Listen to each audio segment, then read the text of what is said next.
Bismillahirrahmanirrahim. Assalamualaikum warahmatullahi wabarakatuh. Perkenalkan nama saya Nabila Abdurrahim Bayan.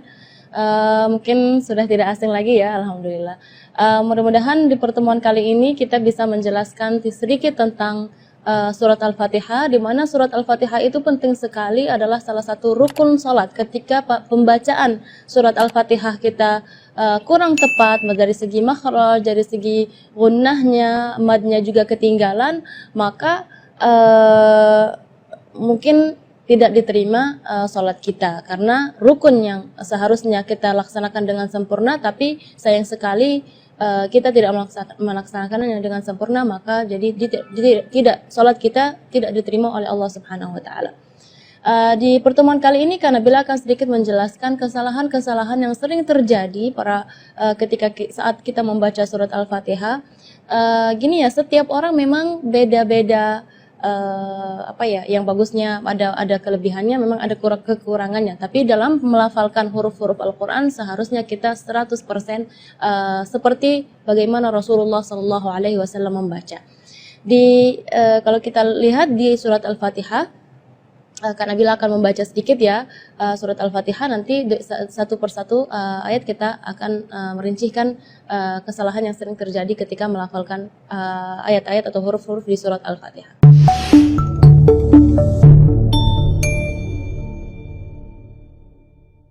A'udzu billahi minasy syaithanir rajim. Bismillahirrahmanirrahim. Alhamdulillahi rabbil alamin. Ar-Rahmanir Rahim. Maliki yaumiddin. Iyyaka na'budu wa iyyaka nasta'in. Ihdinas siratal mustaqim. Siratal ladzina an'amta 'alaihim ghairil maghdubi 'alaihim waladdallin. Amin. Kita mulai dari ayat pertama, mungkin dari basmalah dulu ya. Bismillahirrahmanirrahim. Dalam basmalah tersebut yang perlu kita perhatikan adalah mad-madnya. Jadi secara umum mad tabi'i itu 2 harakat. Jadi kita tidak boleh lebih dari itu. Contoh misalnya Bismillahirrahmanirrahim. Ini nada ini atau irama ini yang sudah familiar di Indonesia, justru di situ ada kesalahan. Kesalahannya di mana? Berlebihan dari segi madnya. Jadi bismillah itu kepanjangan. Ar-Rahman, Ar-Rahim. Itu Ar-Rahman terus bismillah juga di situ terlalu panjang. Seharusnya Bismillahirrahmanirrahim. Jadi dua harakat. Lanjut ke ayat pertama, Alhamdulillahirabbil alamin. Di ayat yang pertama ini karena Bila ingin menekankan huruf-huruf yang sukun seharusnya tidak kita berikan qalqalah. Misalnya alhamdu, jangan ala.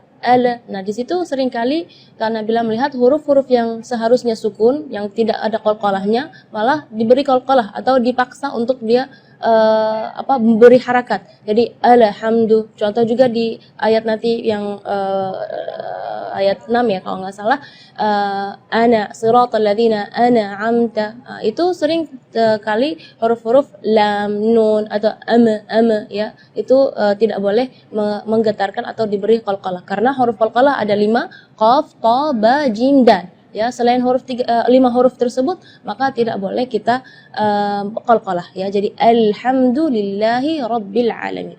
Terus ayat berikutnya Ar-Rahmanir Rahim, sama seperti surat di basmalah tadi, tidak boleh lebih madnya dari 2 harakat. Ar-Rahmanir Rahim itu tidak boleh.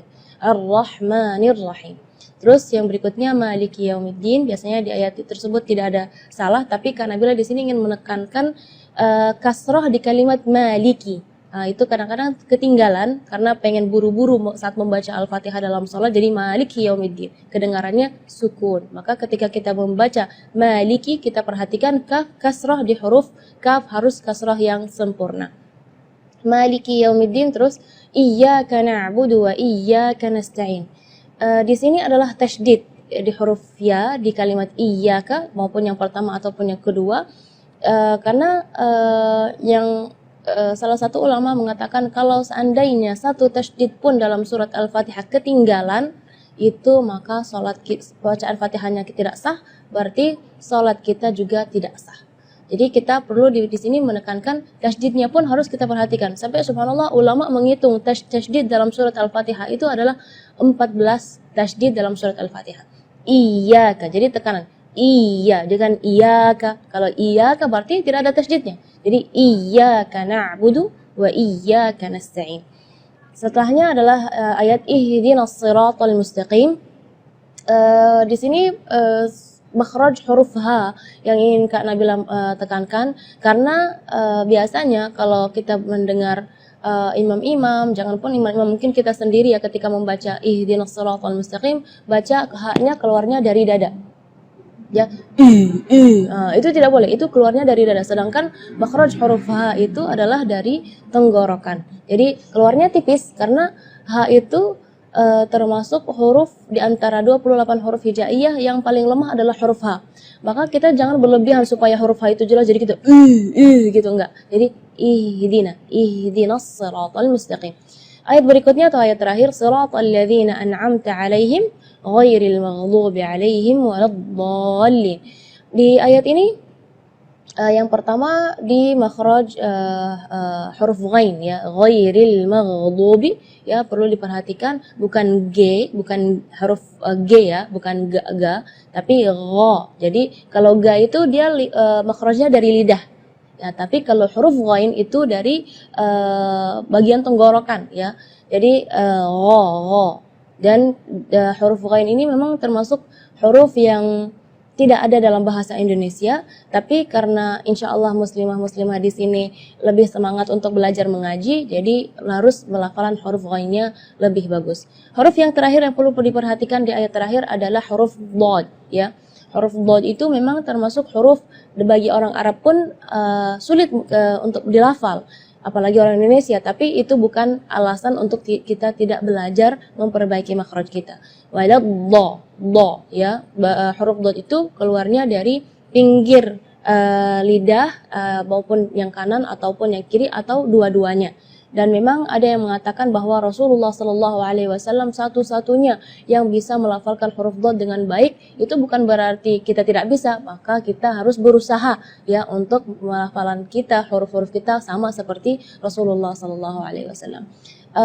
Di kalimat ini juga waladdallin yang perlu diperhatikan adalah madnya juga. Mad di situ kita harus panjang membacanya 6 harakat, karena di situ hukumnya mad lazim kalimi mutsaqqal. Jadi membacanya siti harakat, 6 harakat. Terus setelah waladh di situ ada huruf lam yang ada di atasnya ada tasydid.